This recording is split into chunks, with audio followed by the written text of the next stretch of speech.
Okay, everyone, welcome to Module 12, Unified Mobility, and getting the most out of single number reach and direct inward system access. Let's go ahead and get started. So, taking a brief look again at our deep dive methodology, each time we are going to look at the outline with prerequisites, which is what we're doing now, take a look at our intended objectives for the day, our expected outcomes at the end of this module, the approach, how we're going to approach the tasks and content of this module. We're going to look at a mapping of the topics in this deep dive module to the CCIE Voice Blueprint. We'll do our live presentation, our tasks and solutions, take a look at some review and conclusions, and of course, as always, there will be further study or readings and labs. So recommended reading, and these will be in the recorded version of this presentation, and you can click on them at the top.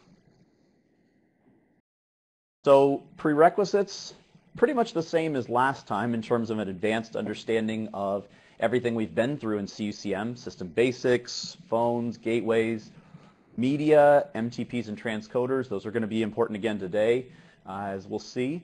Partitions and calling search spaces. Again, we'll be using those again today in a new way, or additional way, I should say, not really a new way.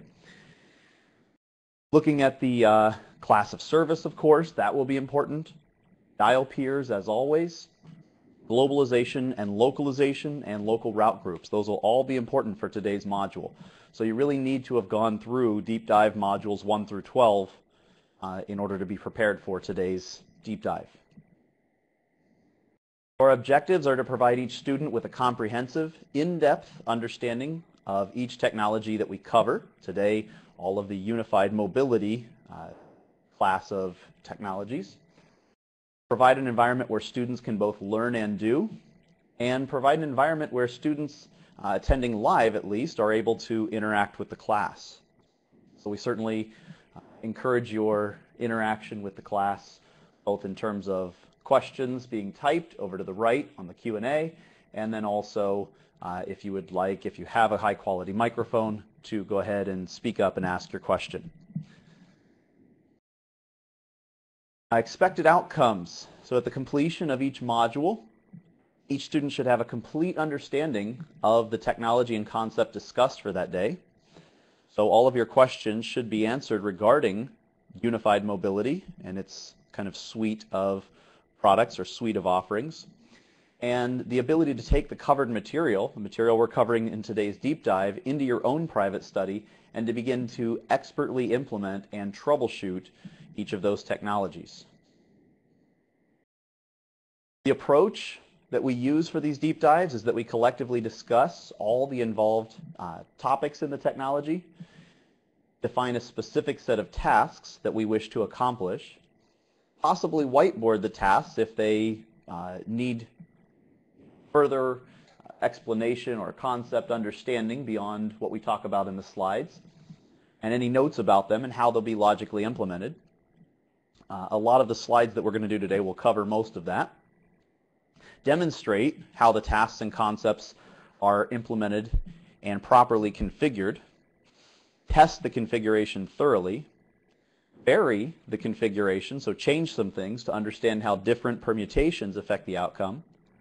Debug and trace the working configuration to understand what should be seen, and then break the configuration and troubleshoot with debugs to contrast that from the working set. Sometimes we run into a problem before we ever are tracing and showing the working config, so sometimes we'll see the broken one first, traces and debugs, and then we'll go on to the working set. So how the day unfolds.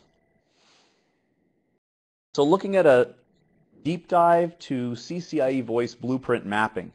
So today's module is, of course, unified mobility, and on the CUCM portion we've got remote destinations and profiles, users and phones, shared lines, H323 gateways and voice XML or VXML, route selection and local route group, calling party transformations again, access lists and ring schedules, direct inward system access, also known as mobile voice access, single enterprise voicemail box, and which we will talk about and will show how to ensure that the single enterprise voicemail box is used rather than multiple voicemail boxes. But we, just as a heads up, we don't really have voicemail configured per se on this, but we will show how to make sure that it doesn't go into the wrong voicemail box. And as we go on, you'll see what I mean.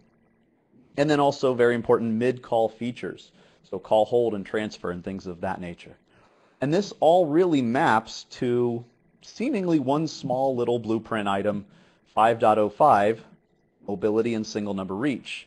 Now, mobility and single number reach could also be, on the blueprint, interpreted as extension mobility or device mobility, unified mobility, and all the subset of suite of products there that we're going to talk about today. So we will be talking about device mobility and extension mobility on the very next deep dive module, module 14. But for right now, today, we're going to be discussing unified mobility and its suite of products. But all of these could be wrapped up in a, again, seemingly insignificant single line of the blueprint. And keep in mind that the blueprint is just a guideline. It's just an outline. It doesn't necessarily have 100% of the information that you need to study. It's more just a general guideline that Cisco provides to, kind of get you ready for the general topics that will be, or could be rather, tested in the lab. So a couple things to note. One is that they don't test every single technology and every single thing that is necessarily on the CCIE voice blueprint in every exam. So between the pool of exams that they have, they probably have most everything covered. But depending on when you go sit the lab, there's really just not enough time to test you on every single thing in the blueprint. So keep in mind, you might see unified mobility in one exam, and maybe you wouldn't in another. Well, if you sat 2 exams, hopefully those of you watching this either live or recorded later, if you haven't sat the lab, of course, it's always a hope that we are going to go and accomplish, knock out, and pass the lab the very first time. But should you not, and should you happen to see it multiple times, you may see different technologies in each exam. So again, it's very important to be completely prepared for all of the topics, but we never know exactly which ones we're going to, and really because we never know exactly which ones we're going to see on any given lab exam. So looking at unified mobility. Unified mobility really comprises a few subset of capabilities. The first one is mobile connect. A lot of people refer to this as single number reach. So Cisco does properly, well, I don't want to say properly in the sense that their naming of it happens to be proper, but if you want to refer to it in the way that Cisco is going to refer to it in documentation, or if you were talking with a Cisco SE or someone else and you're all referencing the same product, it would be properly called mobile connect so that everyone's on the same page and knows what you're talking about. But a lot of people would call this single number reach. The next is mobile voice access. A lot of traditional PBXs and key system units had always labeled this as DISA, or direct inward system access. Basically the ability to call in and call back out and build a call to the company. And we're going to take a look at all these in great detail. So giving an overview at this point. The next is enterprise feature access. Now this is essentially the exact same thing as MVA, or mobile voice access, that we just discussed, but it doesn't include an IVR. Okay, so as we go on, you'll see exactly what we mean both in concept and in the actual testing of the products. And then we also have, and I actually, let me go back and talk about enterprise feature access just for a moment. So mobile voice access, sub-bullet 2 there, or sub-2, is really used for a human dialing in with a non-smartphone that's wishing to build a call to the company, or possibly interact with their account and turn on or turn off mobile connect for some of their remote destinations that we'll talk about. Enterprise feature access is really used for, it's mainly intended for non-humans. So there's no interactive voice response menu, no prompts to, well, prompt you to enter certain DTMF digits. This is left up to the device calling in to know when the call's been connected and then go ahead and begin entering in quite fast fashion or with quite a great deal of rapidity. We'll look at the interdigit timeout and service parameters in a little bit, but enter very rapidly all the DTMF digits that are needed in order to complete the functions that they want. And I'll say this, it really doesn't work without the Unified Mobility Advantage server. So enterprise feature access is something that you don't need to worry about in the exam. We'll show where it is in the configuration of CUCM, but we really won't do anything with it. And this is simply because we have all of the feature capability with mobile voice access. So we don't really need to use enterprise feature access. And we don't have a unified mobility server in the exam.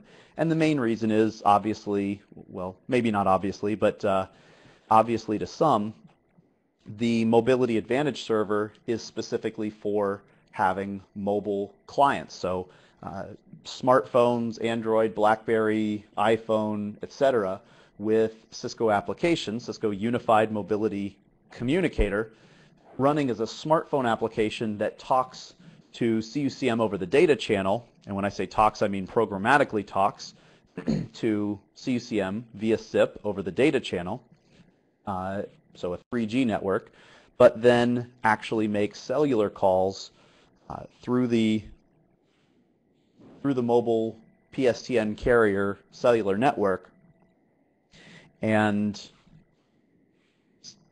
Unified Communication Manager controls all of the interaction. Okay, so there's really no reason, since we're not going to have a smartphone in the lab, we don't have a cellular network in the lab, we are also not going to have a Unified Mobility Advantage server in the lab because, well, we know that because it's not on the lab and equipment list.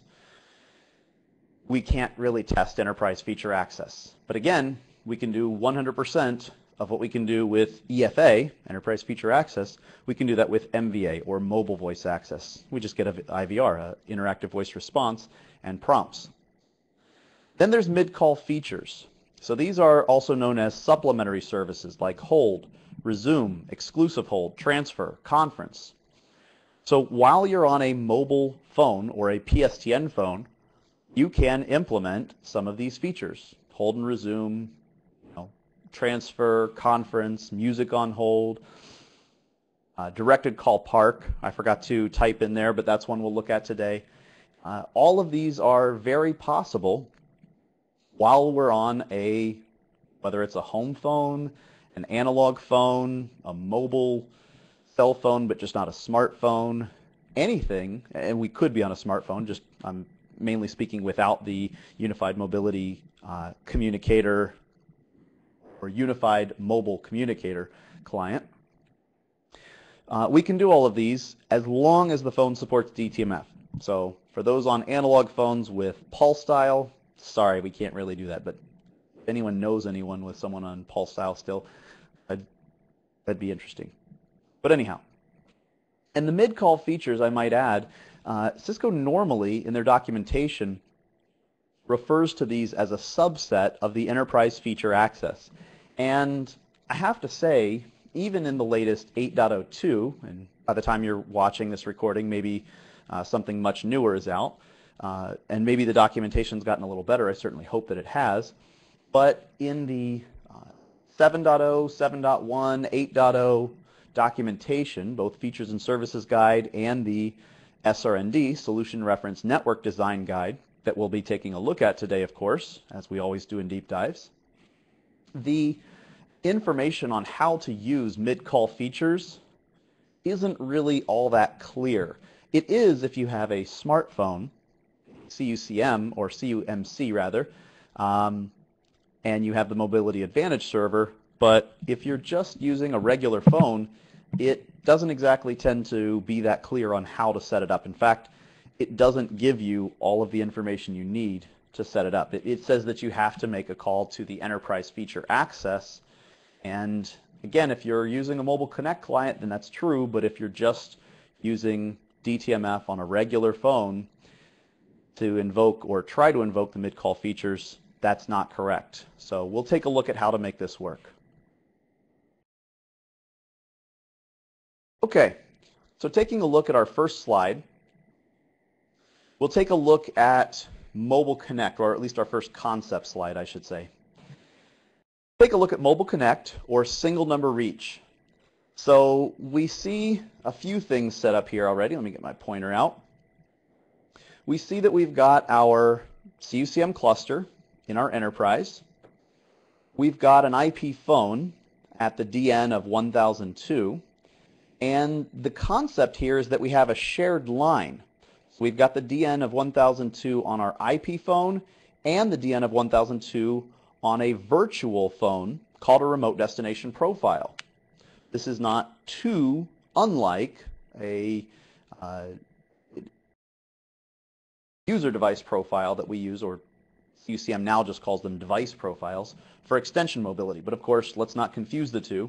And we will be discussing extension mobility, which is completely separate from unified mobility. We'll be discussing that in the next deep dive module. But we've got this remote destination profile. And we've also got remote destinations. Now, a remote destination is essentially a remote phone.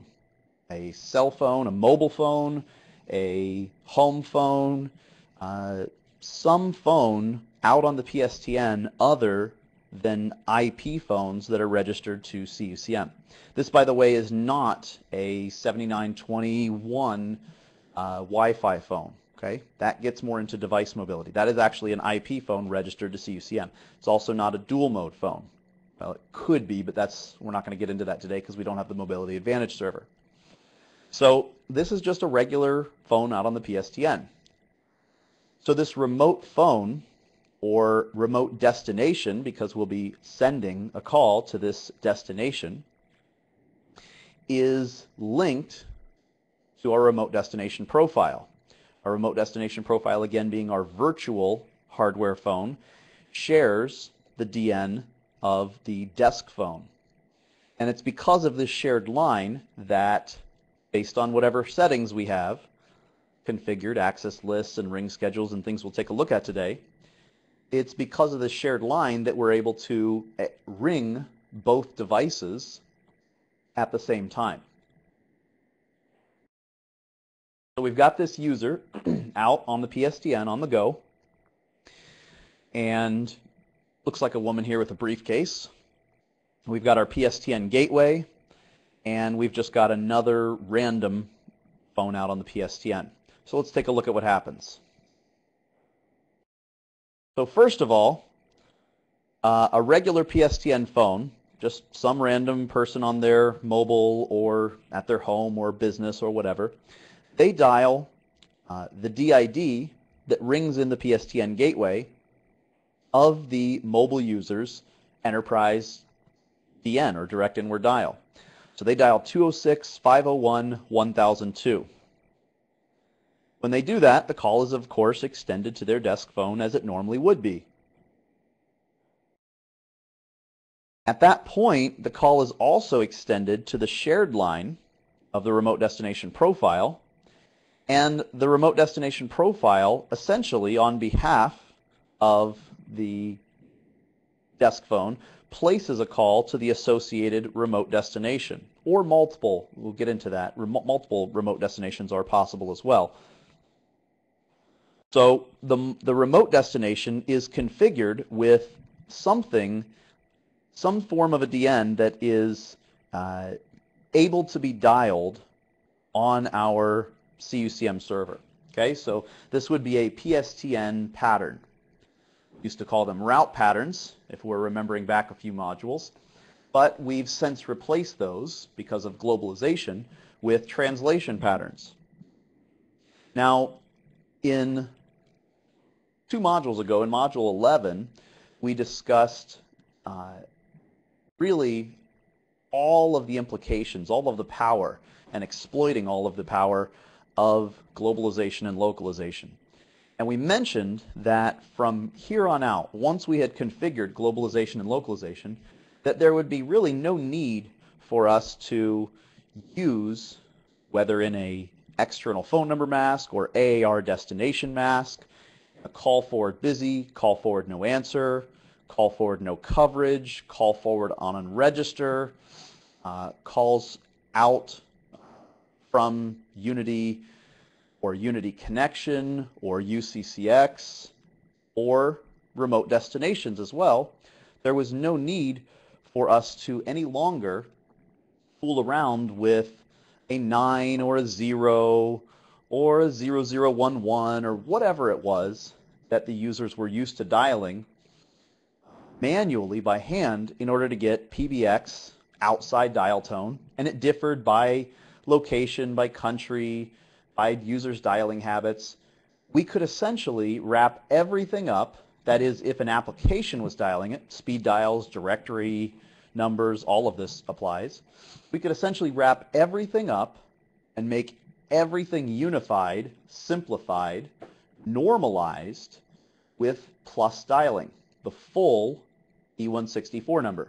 And true or full E164 number does indicate and include the plus symbol before a country code, and then of course the remaining digits, geographic code and subscriber digits. We're going to use this same concept for remote destinations. We're going to have our remote destinations in a plus country code, geographic code, subscriber digits format. And again, it's going to greatly simplify everything.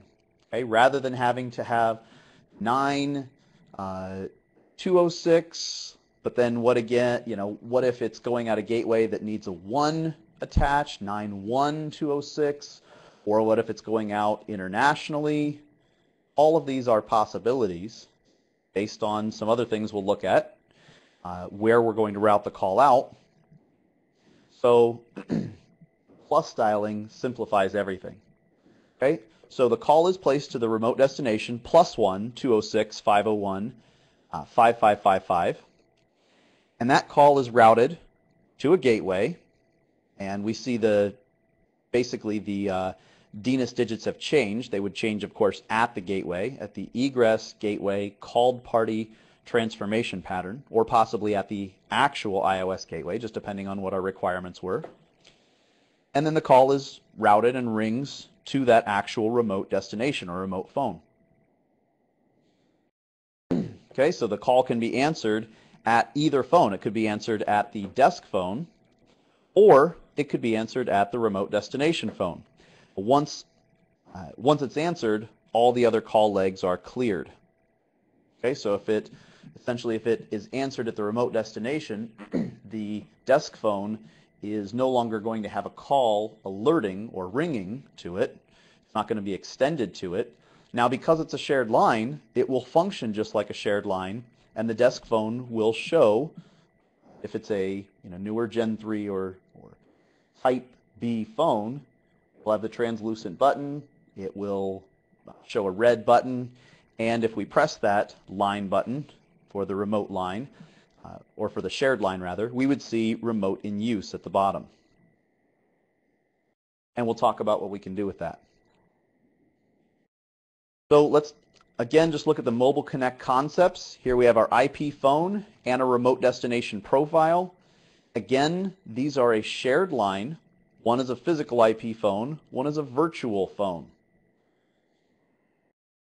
Shared line level settings, the DN is the same, the partition is the same, and if we have a calling search space on the line, which is always a good idea because of the line device concept that we talked about in Module 9, then we would have a calling search space on the line as well. And incidentally, the line device concept is going to be very important with unified mobility, as we'll see here in a little bit when we talk about direct inward system access or mobile voice access, two-stage dialing. So the remote destination profile here we see that we've got two remote destinations, +1, 206, 501, quadruple 5, and then also +1, 206, 501, 5151. One is the user's mobile, one is their home phone. The device level configuration for the IP phone defines call routing and media resource application for the hardware IP phone. Likewise, the remote destination profile level configuration has specific call routing and media resource allocation for remote destinations. Now, these can be very different from the desk phone device level configuration. We don't have to route the call out the same gateways. We don't have to choose the same user or network audio source file. You might think, well, wait a minute, when are we going to have music on hold being played to the remote phone? Now remember, the user and network audio hold audio source file is when we are at our desk phone, IP phone, and we're putting someone else on hold, which music on hold file will they hear played? You might say, well, wait a minute, we're at a mobile phone, so how can we put them on hold?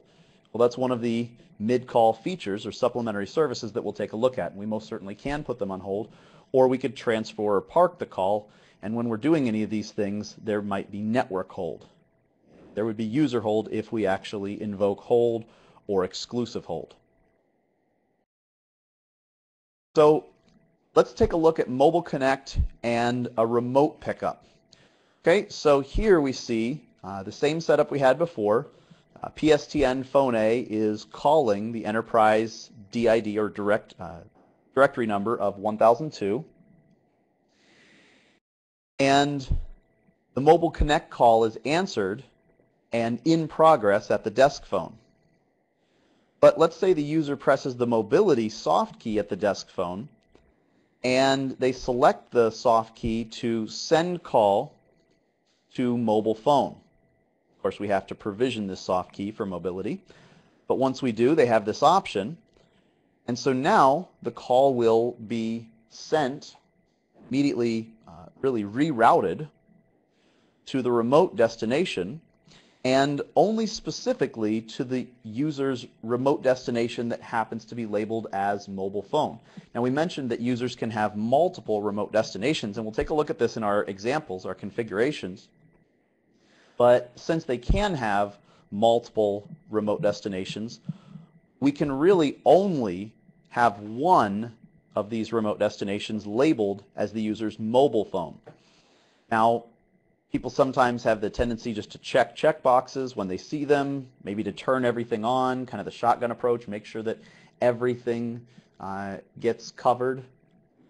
But it's important to note that if we, and we'll take a look at this again, if we turn on mobile phone for too many remote destinations, it's actually going and turning them off on all of the previous ones that we had turned them on, because only one can be a mobile phone. Because when we say send call to mobile phone, it doesn't say send call to mobile phone, send call to home phone, send call to, vacation or holiday phone, whatever. It just says send call to mobile phone, realizing that you're only going to really want to send a call to the phone that you have right in front of you, which is going to be your mobile. Now, some people do carry multiple mobiles. I understand that, but at this point, that's not an option. So now, let's take a look at a desk phone pickup. So the Mobile Connect call was answered at the mobile phone, but we wish to, maybe we're walking in from an appointment. So the previous example, let's just give an example of where we might use that. The previous one up here, let's say we are on our desk phone, we're talking, someone still has a lot to tell us, but we have to run out and do something. We have to run out to the bank, or we have to run out to grab a bite to eat, or we're just on the way out of the office. We can send our call to our mobile phone and continue the same conversation with all of the same services that we would have at our phone, or at least most of them. Maybe not IP phone services, but we would have hold and transfer and things like that. Then the other scenario down here that we're now looking at is maybe we had answered a call on our way into the office in the morning. We had answered a call that came in early on our mobile phone, and the person calling us just called our desk phone. They don't really have any idea where we're answering it, except for maybe ambient noise of traffic or the radio playing or something like that. But now we walk into our office, we're sitting next to our desk, our mobile phone is about to die, the battery's going to die, so we want to transfer it to our desk phone. So we have the ability to basically hang up our mobile phone, and upon the remote destination hang up or mid-call hold as a supplementary service or feature that we can do, then the user can pick up the desk phone by pressing the resume soft key. So essentially, keep in mind, these were a shared line. The remote destination profile that represented multiple remote destinations or remote phones was a shared line with the DNF 1002. So if we have a shared line and we answered it on, just let's say a traditional shared line, we answered the call on phone 2 that had this shared line, we could always press hold and then pick it up on phone 1. Well, now if we have a traditional shared line between two IP phones, if we hang up on one, then the call is completely terminated. It hangs up.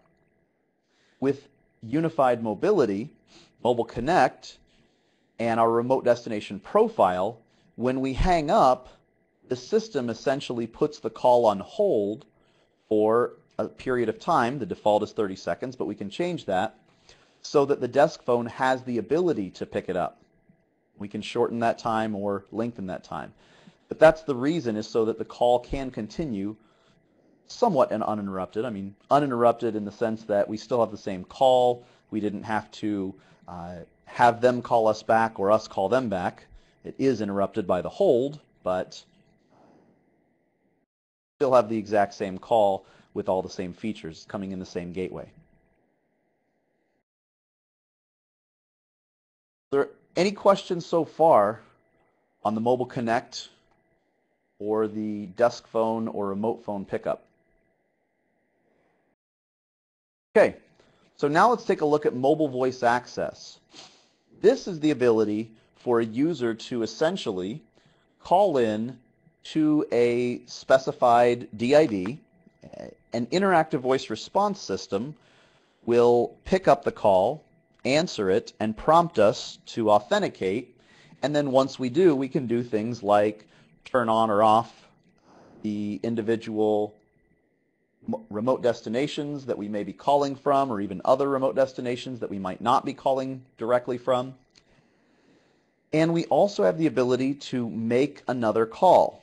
Now, if we were just calling someone inside our company that already has a DID inside our cluster, then there's really no point in this, because we could just call their DID directly and have all of the same features. However, well, we wouldn't actually have our when I say we'd have all our same features, I should really limit that. We don't actually have the features of hold and transfer and things like that. So if we wanted those features, we should call in through mobile voice access.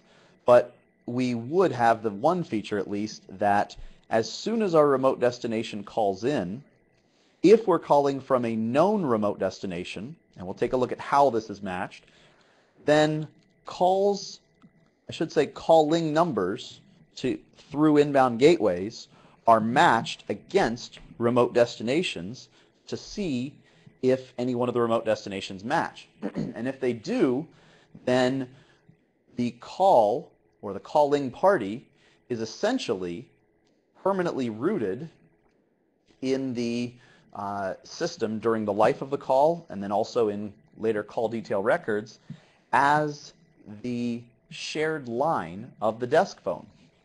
So if 206.501.5555, that was our remote destination 1 from the example earlier, calls in to the cluster where they have a remote destination profile and associated remote destination, that DN is matched.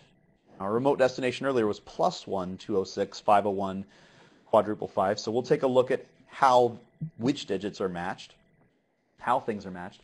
But this DN is matched, and then the remote destination profile that aggregates all RDs or remote destinations has the shared line of 1002, and so 1002 is what is presented as the calling number to whatever called party we get. Now that's not really to trick people so that you can be out, playing football or on the golf course or something else and, take a break and call in and act like you're actually working. The whole reason for, although that's nice, the whole reason for it is to be able to give the called party, someone else, the ability to reply or call you back, return the call, and when they do return the call, you might not be at your mobile phone anymore. In fact, maybe you left your mobile phone in your car. You happen to leave it on the tube, the train or the subway or the metro or something. So you might not have your mobile phone for whatever reason, or you might be at a different destination. Maybe you had called from your home. If the DN that shows as the calling party, maybe the call was a missed call at this other phone that we're not seeing here, and the user comes back to their desk and they want to return the call, they should be able to return it to the DN that it was really intended to come from, which is 1002, and whatever your calling party display name or CNAM is. And that way, when they return it, it rings at your desk phone and whatever remote destinations you have configured to ring for that time. So that will happen regardless of whether you call in through mobile voice access or whether you just call any DID in the enterprise, in the CUCM cluster. When we call in through mobile voice access, we do get the additional features, the supplementary services. We also have the ability to place another call back out. So here we've got a call in, this is the country code of 31, so the Netherlands, and we've got a call, or we've got a PSTN phone here in another country. This is a US phone, although I don't have one in front of this. And we want to make an international call, but we're on our mobile. It happens to be our personal mobile, so we don't have a corporate plan. And besides, the calling rates are much too high on our mobile contract, but our company has negotiated a much lower rate. So I want to be able to call in to the mobile voice access gateway and have the company call the international number and essentially hairpin my call, my TDM call. Now, of course, the possibility is there for people to abuse this and for there to be toll fraud. But that's where line device approach to calling search spaces, we will see in a moment, will come in very handy, and we'll be able to limit and regulate who can call where. So let's take a look at this one. So the call is made to the enterprise mobile voice access DID. Now this is actually a call that terminates on this router. It's answered by the H323 gateway, and in, I believe it was CUCM 7.1, the ability to use a SIP trunk or a SIP gateway was also included, but for the exam, 7.0 is the version being tested, or 7.0.1, and it does have to be an H323 gateway. So the call comes in to the gateway, and VXML is used, voice XML is used to trigger an application, and the user follows the interactive voice response prompts and enters their information to make a call. So here we see that the remote destination is seen, or essentially known, as a remote destination that exists in the enterprise, so they're not prompted for their remote destination number or ID because it's already recognized. They're simply prompted for their PIN, so they press their PIN and then the hash key or the octothorpe, and then they navigate the menu. So let's say they are prompted to press 1 to make a new call. They enter 1, and then they enter the DN of 9013120707333 and then hash. Now, keep in mind, if you want to allow them to, they could enter plus 31207073. Actually, I'm sorry, let me back up. They cannot enter plus. because while plus is a valid string, there is no corresponding DTMF digit. The closest thing would probably be an asterisk. So unless your dial plan has asterisks and a bunch of numbers corresponding with your plus dialable translation patterns by applications, then the users will, and I guess that would be one way, is to have asterisks as duplicate PSTN patterns, translation patterns. Otherwise, your users will have to dial just as if they were sitting at their desk phone. Now, this desk phone of DN1002 happens to be in the US, so they're going to dial 9 to get outside dial tone, even though they won't hear that. It's part of what they would normally dial.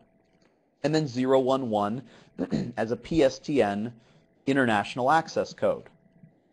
Now, it doesn't really matter that the translation pattern that matches this, we know, is already going to strip the 9011 and add a plus to the country code, and then send the call, and when it gets to the egress gateway, do whatever needs done. Strip the plus, maybe it goes out a SIP trunk, maybe it goes out a local corporate headquarter gateway in the US, so we need to add 011 back on. Whatever happens, that's already been set up for the rest of your dial plan. So all you know is that you need to dial as the user would dial if they were sitting at their desk. Okay?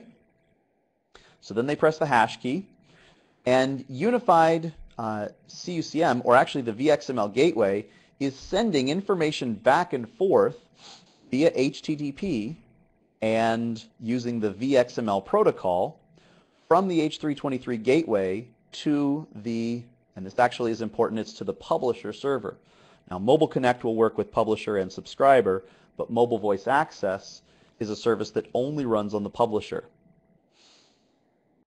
So it sends the prompts back and forth, it authenticates the PIN, then it takes the DTMF digits, and it forwards the user input, and it makes the determination if the user is allowed to make a call, and if so, where should it route. And at that point, the call looks like it's originated from the remote destination profile. So even though the calling party happens to be on their mobile, +1 206 501 5555, their DID, their DN of 1002 looks like +1 206 501 1002. So the call is actually initiated from the user's remote device, remote destination profile with that shared line DN.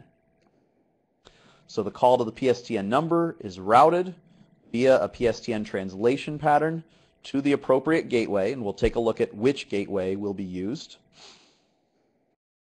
And then the call rings out to the PSTN number. Okay, so the call rings maybe to the PSTN if we're ringing, maybe let's say this is a corporate headquarter gateway in Seattle, and we're obviously in the US, so we extend to the PSTN 011 31 20 703 7333. The PSTN routes that as an international call. There are other ways to do it that we'll look at today, but the important thing is the call does get out. And as we mentioned, user can also enable or disable Mobile Connect on a per remote destination basis or for all of their remote destinations when they call in to the DID of the Mobile Voice Access VXML gateway. Okay, enterprise feature access, we mentioned, same thing. Two-stage dialing provides identical function to Mobile Voice Access. There's just no interactive voice response. Okay, so there is no gateway. Well, there's obviously a PSTN gateway, but there's no VXML. The enterprise feature access DID is something that resides in the CUCM cluster, and when the user calls in, they call that DID number, and there is no prompt. So the call is answered, in other words, it is connected, but we don't hear anything. So we don't really know when to input DTMF digits. But a smartphone would, because it would see the call connected, and as soon as it was connected, it would send the entire string of all of the DID digits. So it would send the PIN number and hash, it would send 1 to make a call, and it would send all of the digits for the call number that we had made, and then another hash, and then the call would be allowed or not allowed if we didn't have the proper permissions. Note one thing, with mobile voice access, let's go back one slide. We mentioned here that the remote destination was seen, and so there was no need to, when the user first dialed, the actual DID of this mobile voice access VXML gateway. Okay, so the remote destination we said was seen. And so there was no need to input our ID or input one of our remote destinations for authentication. We simply inputted our PIN. Now, we don't have to be calling in from a mobile number where we have a remote destination. We could be calling from any public phone or even borrowing someone else's mobile phone. And if that was the case, the remote destination would not be recognized, and so it would ask us on connect, please enter your remote destination number. And we would have to enter the full remote destination number. So if we had a remote destination beginning with plus, we would have to enter that somehow. And actually, again, that would be probably quite impossible because we couldn't transmit a plus with DTMF. But if we didn't use plus for a remote destination number, then we could enter it and then enter our PIN number. It's obviously a lot easier if we have a remote destination that equals the phone that we're calling in from equals one of the RDs that we have configured for us. With enterprise feature access, to contrast this, you do have to be calling in from a recognized remote destination. Okay? If for some reason you don't call in through one, there is going to be no, think about it, the IVR makes the determination. Did the calling party come from a known remote destination or not? Sends this information via XML, via HTTP back and forth to CUCM publisher, and the CUCM publisher makes the determination, okay, if they didn't, then play this prompt. What is your remote destination number? If they did, then play this prompt. What is your PIN? So there's really an if statement here. There's a condition. But there's no way to have a condition if we don't have prompts, right? How would whoever's calling in, and again, this really only works with smartphones, how would the device, the smartphone, know whether to input their actual, and again, it wouldn't be our smartphone, so it wouldn't have the mobile connect or mobile communicator client on it, so that kind of answers it right there. But how would it know when to put in its ID and then hash and then PIN number and then hash? Or when would it know just to put in its PIN number and then hash? It wouldn't. There's no way for it to know what determination is being made, and therefore no determination is being made. So we do have to call in from a known remote destination. But again, it's also only for use with the Unified Mobility Server. So why am I explaining it? Mainly just so you know what it is, why it's there, and the fact that you cannot really configure it without that other server. I mean, you can, but it won't work properly. Just in case you see it in the configuration, and we'll take a look at it, but we won't do anything to configure it, and you say, well, wait a minute, didn't we miss something or skip something? You know, maybe you're just working in your own self-study time and something's not working, and so you question yourself and say, well, maybe I need to configure this DID over here, and maybe I need to dial differently. I just want to alleviate any and dispel any confusion that could be reached, mainly because the documentation isn't that clear on it. Okay, so they dial the Enterprise Feature Access DID, their RD or remote destination is known, and then the call is connected and the smartphone sends all the DTMF digits. PIN number, hash, 1, hash, 91, 512, 602, 6222, if maybe that happens to be the PSTN number. The call is again originated from the user's remote destination profile, sent to the PSTN gateway number, and extended out to that PSTN final destination.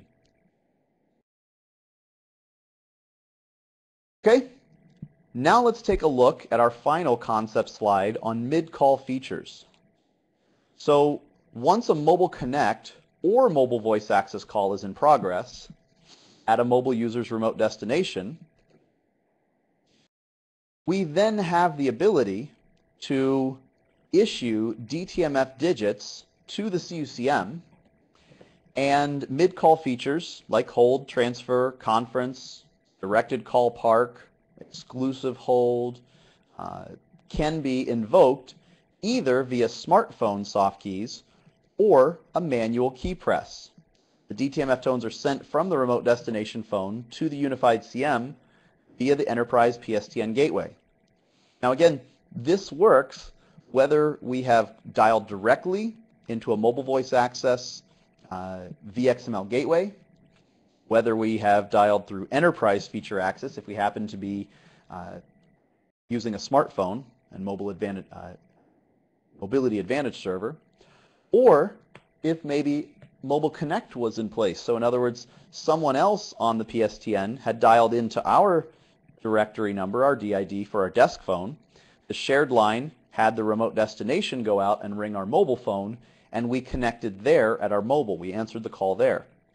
We would then have the ability to send various things like maybe we put the call on hold, or we're going to transfer the call somewhere else.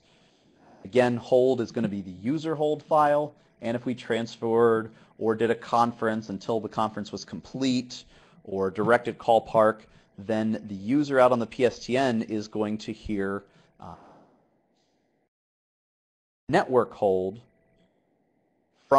issued from the media resource group list of the device pool and network hold source file of the remote destination profile.